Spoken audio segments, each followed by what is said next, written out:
環球大戰線深入世界最前線，全球各地觀眾朋友，大家好，我是葉思敏。我們歡迎前立委蔡正元蔡委員。思敏好，大家好。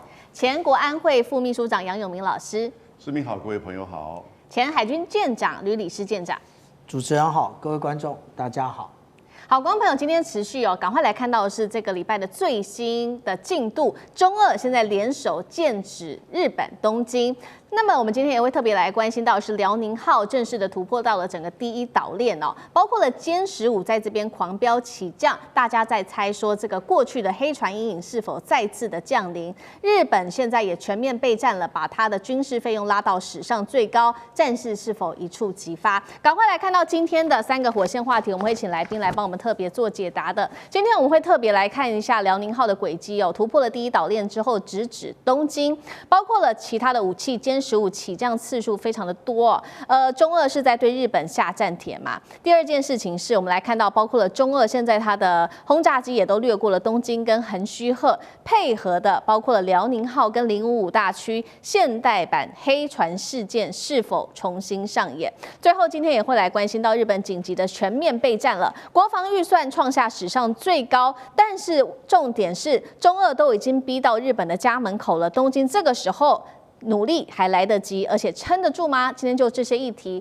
我們都會一起的來做關心。我們趕快來看到是日本防衛省這邊最新再次的公布了中國大陸的航母遼寧號一連串的軌跡。我們看到從其實12月5號沿着這個紅色虛線，再到一直到12月12號，這個是日本是中國大陸的遼寧號航母它這個走的一個路徑圖。那麼日本在這我們可以看到它在這個周邊走了這樣子的一圈。我們來看到他怎麼說呢？他說遼寧號從宮古海峽出發之後呢，就突穿了第一島鏈，對日本持續的示威，一度還指向了東京，之後就往太平洋的深處繼續的前行。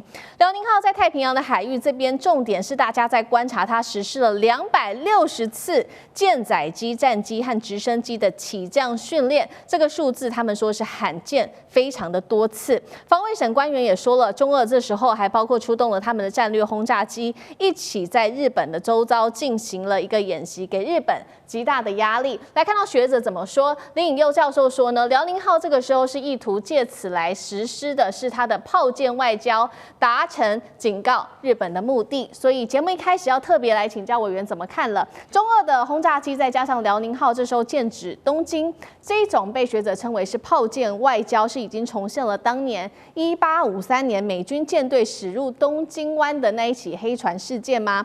中俄對日本的炮艦外交可不可能成為未來的一個新常態？委員怎麼看？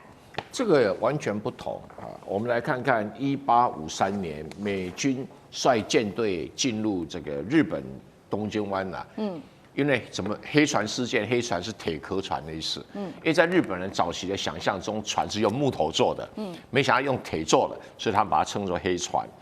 這個美軍到東京灣幹什麼？就是要把美國貨賣進日本，那也希望日本貨能夠賣到國外，這是標準的一個國際貿易事件，用武力打開貿易的這樣的一個策略。而在1853年這個黑船事件後，只隔41年，到了1894年，日本就有能力發動甲午戰爭，而且還把中國的北洋艦隊擊敗。當時中國的北洋艦隊號稱是亞洲最龐大的艦隊，結果呢，就在日本的這個一場戰爭底下徹底敗下陣來，也把中國的自信心敗到谷底，所以中國就一路下滑，一直到了1950年代啊。那這樣的一個歷史的事件跟現在有什麼不一樣？這個其實我看了下，我認為中國俄羅斯並沒有想要跟日本進行什麼外交，所以談不上炮彈、炮艦外交，連外交都不是。主要是什麼？要來遏制日本的軍國主義，以及遏制日本的武力再起。這什麼含義呢？因為高市早苗自己講的，他要對台灣海峽如果發生戰爭，他就要怎麼樣？要出兵。換句話說，如果武力發生在台海，你要出兵。那平常如果兩岸要和平，你會不講話嗎？這個是一個基本的國際政治邏輯，說你日本認為你有權利、有能力可以干預兩岸的問題，那對中國大陸當然是可忍孰不可忍。所以以中俄兩國現在的關係啊，對於日本這種企圖用武力介入周遭事務了，當然會有高度的警戒。所以這一次啊，我覺得很客氣啊。你看哈，他遼寧號啊繞到了那霸以後呢，就往右轉到太平洋，然後好像那邊有夜市的樣，跑那邊夜市吃個小點心，砰砰砰回去打卡了。他根本都沒有跨越到奄美大島以北啊。甚至還沒有到這個馬尾島、種子島都沒有。馬尾島幹嘛？是他們日本正想要做一個航空母艦艦載機的一個起降訓練的陸上基地。到東京灣還早啊，是，更不用講說到橫須賀外港啊。所以表示這個只是初步而已啦，所以既非外交，亦沒有炮艦，只是一個很簡單的初步的起降訓練。一定要到了中俄的這個轟炸機飛到東京外海，才可以說是真的在對日本產生這種軍事上的壓力。那遼寧艦也是一樣，它是起降單純的起降訓練，似乎中國大陸也沒有意思要把它這次的中日爭端提高到軍事上很高的程度，看起來似乎也都沒有，所以算是相對的溫和，甚至我都嫌它有點的溫吞。好，這一次我們看到中國大陸的這個遼寧號一系列跟中俄之間的動作，是給這個日本一個在軍事上面擴張的一個正式警告。那面對確實現在看到遼寧號的逼近，日本也迅速做出了反應。日本做了什麼？我們來看到在軍事上面，九州的福岡基地是緊急出動了12架。他們畫面上看到的 F2的戰機升空來做攔截。那從網絡上面的照片，我們可以看到說，疑似呢這些戰機都有掛實彈，總數這邊做統計是達到48枚的反艦飛彈，包括了 ASM-2 的反艦飛彈，還有多枚近程空對空飛彈。但是這個 F2要面對眼前的壓力，還包括來自於大陸解放軍，你在這邊太平洋有它的歼15跟055大區，日本硬碰硬，還有勝算嗎？艦長怎麼看？其實我們看到這個 F2的這個戰機啊，它加掛飛彈。那其實如果按照這個新聞來源它所公布的照片，應該就是這個樣子啊。那它這個是實際上12月9號拍攝的。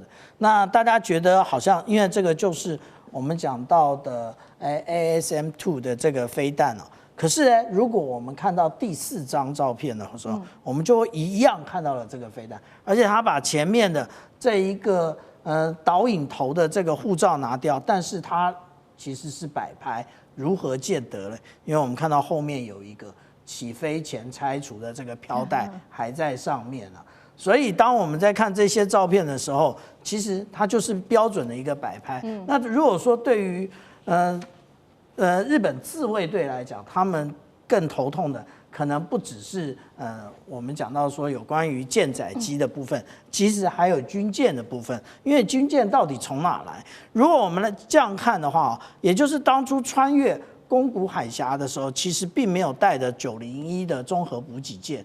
可是呢，當我們看到12月8號的這個位置的時候，它就已經出現了這個901綜合補給艦。可是那我們剛剛講南昌艦，也就是055萬噸驅逐艦不見了。那也就是說啊，為什麼會產生這種情況呢？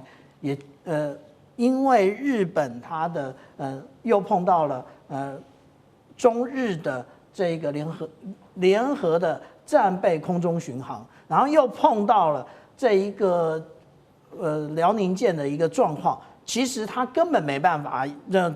無論是在東岸或者是在靠近日本海一岸來因應，所以才產生這個結果。至於說這個架次啊會不會比較多啊？如果我們來看，如果是跟2022年12月來比較的話，的確是比較多。那但是我們看到2022年到2024年，其中的這一個時間裡面呢，其實遼寧艦進行了一個入屋級的廠級維修，當時他的副艦長就告訴了我們，它已經不是訓練艦，它已經變成一個作戰艦。我們就看到它的起飛的架次，藍色的這個代表的是我們看到的殲15戰機啊。那如果紅色這部分，也就是直升機。為什麼有直升機？因為現在以遼寧艦來講，它的反潛以及它的預警都是由直升機來負責的。那如果我們按照剛剛講到的055是不是能夠因應這樣的一個威脅？其實我們來看啊，055應對這些反艦飛彈啊，或者是你這一些空中目標，其實最重要的也就是我們現在看到的這一個點，這個是什麼？這個也就是我們今年在93閱兵的時候所看到的高功率微波的這個部分啊，是現在唯一有裝上船的各國的艦艇，也只有055萬噸驅逐艦。那這一個呢，如果說我們從這一個中國大陸，它在2014年哦，也就是11年前的這一個論文，我們就看到，其實他們對於這個高功率微波的設計呢，也就是如果按照萬噸驅逐艦它的一個大小的話，那天線口徑在23到25公尺的話，其實它可以打擊的距離呢是50公里，所以非常的遠。那這一次最主要的是什麼？也就是高市早苗講完不該講的話，然後也不願意收回的時候，其實也就是我們看到解放軍啟動了所謂的冷啟動，也就是當初大家都不是常常有人講說會有預警，會有徵候，其實都沒有看到預警，也沒有看到徵候，唯一看到的也就是當它出現在東海的時候，大家才意識到說它可能穿越宮古海峽。當大家認為它穿越宮古海峽要前進關島的時候，沒想到它往東北直上，然後接近奄美大島，這個路徑是第一次產生的。另外一個也就是拿敵練兵，這個我們剛剛講冷啟動跟拿敵練兵都不是編出來的名詞，都是在解放軍的準則教範裡面是有這麼一個名詞的。拿敵練兵呢，也就是他拿着你對手來練兵，也就是我拿着你那個未來可能會變成對手的這一個部隊，我直接來練你。為什麼？因為我如果自己來練的話，總是我不知道實際上的準則教範是什麼。可是我拿對手來練的時候，對手的我們講到 rule of engagement， 也就是交戰規則的部分，我就可以了解。所以我們這樣講啊，這一次對於日本來講，它雖然不叫做這個黑船事件，可是震撼不比那個黑船事件來得小。对，好，我們現在看到，所以日本方面現在面對於來自於中俄之間的一個進逼，最新消息我們也要看到，所以日本又做了哪一些的動作？除了剛剛在軍事上我們看到它的新動作之外，其實這一次呢，在軍備上面，它直接快速的來加強它的反擊能力，並且呢，增加自己的國防預算創下了新高。共同社特別做了披露哦，日本規劃的是明年度2026年的防衛預算拉高到9兆日元。這個數字其實已經創下歷史新高了。那他已經講好了，這個重點放在2項，第一個就是長程飛彈，第二個攻擊型無人機。但眼前的問題是，中俄都已經進逼到家門口了，日本現在做來得及嗎？還是會把自己推向更危險的境界？楊老師怎麼看？我個人覺得，從高市上來講，台灣有事，然後呢，小泉進次郎的防衛大臣凌晨2點開記者會說，我們2架飛機被雷達照射了，這是一個很完美的媒體的操作，而且是有助於他們自己本身在就是整個防衛力量、軍事武器以及國防預算的提升，然後呢更進一步的加大相關的部署採購。實際上，真的有炮艦外交嗎？那剛才蔡委員講得很對啊。那遼寧艦連奄美島以北都沒有去啊，沒有接近東京灣呢，而好幾次其他航程的，就是航空母艦到這個區域做演習的時候，一樣的也有一些起飛啊，只不過是沒有跟你的飛機去做雷達照射。所以這一整個過程當中哈，我的感覺我們要看透看穿，日本的媒體的整個以及日本政府在這個議題的。就是說，他的目的是要去，等於是撼動日本的安保政策。那他沒有錯啊。今年1年的國防預算來到9兆日元，那他要去做長程的飛彈，那長程飛彈能夠做多遠？你不搭載這個核彈頭的長程飛彈，你去打什麼？你去打基地？前提是你要先被攻擊，你能夠先制攻擊嗎？你先制攻擊沒有核彈頭的長程飛彈打的基地一棟樓而已。所以它的目的是什麼？無人機的這個防禦。不過呢，它要做什麼？它要把就是太空作戰集團要建構一個新的這個規劃，它把航空自衛隊要改名叫航空宇宙自衛隊啊，在日文宇宙類似航天。然後呢，要在沖繩那霸市的陸上自衛隊本來的一個旅第15旅團，要把它提升作為師。換言之，如果真的要介入到台海的時候呢，在沖繩的這個第15師團，可能就具有它的這個角色。那我要請問是，他把整個5年以來45兆日元要花在這些部分去對付誰呢？如果今天對付韓國是有用，你對付北韓、朝鮮有沒有用？那有核武啊。你對付中國大陸有沒有用？中國大陸《紐約時報》這2天的社論才登呢。現在中國大陸在第1島鏈有900枚飛彈，第2島鏈範圍可以打到第2島鏈的1300枚，可以打到第3島鏈的500枚，而其中有600枚是極音速飛彈。連美國的福特號要來援助台灣之前就會被打掉，日本能夠做什麼？所以在這裡啊，我覺得其實日本要作為一個美國的副警長的角色哈，配合的這個軍力的提升是蠻清楚的。而在這個事件當中，這整個新聞以及議題的操作哈，是符合日本右翼它整個去撼動改變日本安保政策的一個就是基礎。好，謝謝楊老師。那我們休息一下，馬上回來。地緣政治、美中之爭、戰略價值、強權崛起、小國生存。現在與未來，洞悉事件走向，掌握世界脈動，全球觀點，盡在環球大